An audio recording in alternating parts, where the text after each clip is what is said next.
As Hurricane Ivan came to Pensacola, I'll never forget my wife and I living in a very small cinder block apartment, one story. It was attached to another apartment, and everyone said, "Evacuate, evacuate." And I said, "I'm the king of this castle. I will defend this castle."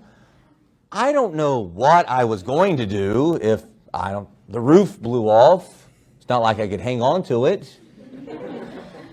But I said, we're going to hang on. Now, I've been told the apartment complex did not give us wood to board up our windows. Hurricane Ivan ended up it exploded into about a category 4 on a 5 scale. I think by the time it hit, it was kind of a strong 3. Our panes of glass were rectangular panes of glass on our windows. On a calm day, you could push with your finger and the panes of glass would bow out. They were not sealed, and air would escape through. Okay? A butterfly could flutter by and the windows would vibrate, it felt like. And so I said, well, if I can't board up this window, I'll tape up this window. Now, I've been told that tape does not help, but you weren't going to convince me of that.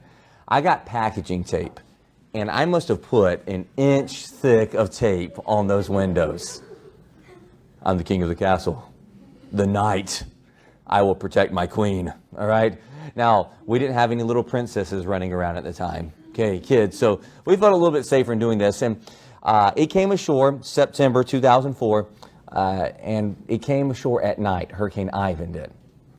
Those are the worst hurricanes. We lost power around 10:30. And so I moved me and the wife into the interior portion of our apartment, which was a hallway about this big. And we were there. And then I'm pretty sure I heard it sounded like a freight train, which I've been told is the noise of a tornado. And you really got to watch out for tornadoes. So we went into the bathroom. We had these little TV dinner trays in there, and I put a mattress over the top of us.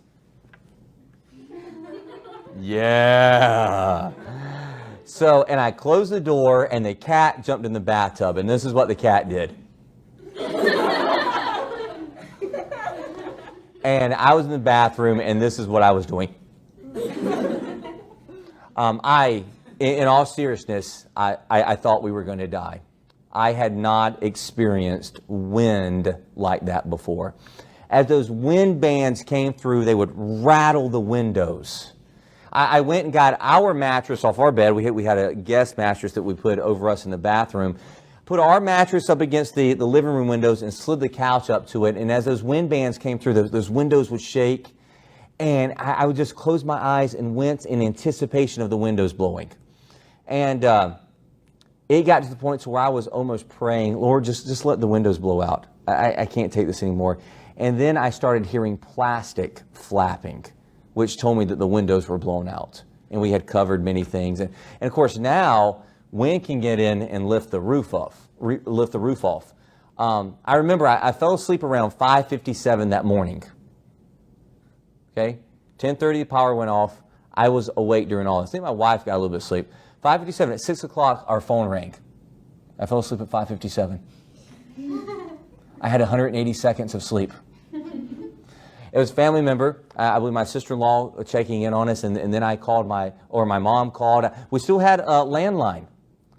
And I remember telling my mom, I said, we haven't left the bathroom yet. And so I opened up the door, I looked in the living room, the windows were still intact. And I am not making this up. Pine trees surrounded our apartments. I opened up the front door. There was a pine tree through the roof of the apartment beside us that was vacant. No one was living there. And the top of the pine tree was touching my doorknob. And so here I am looking down a pine tree. The Lord was so good. I worked at a bookstore just about a block away. We went and visited that. The roof had lifted off of that. We believe a tornado touched down there. We were without power for about 10 days. There are things you take for granted.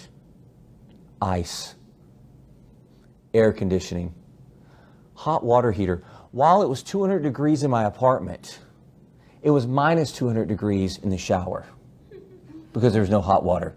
And you would think, oh, that must feel good. No, it does not. It takes your breath away. You pass out. If you pass out on your back, water keeps falling on you.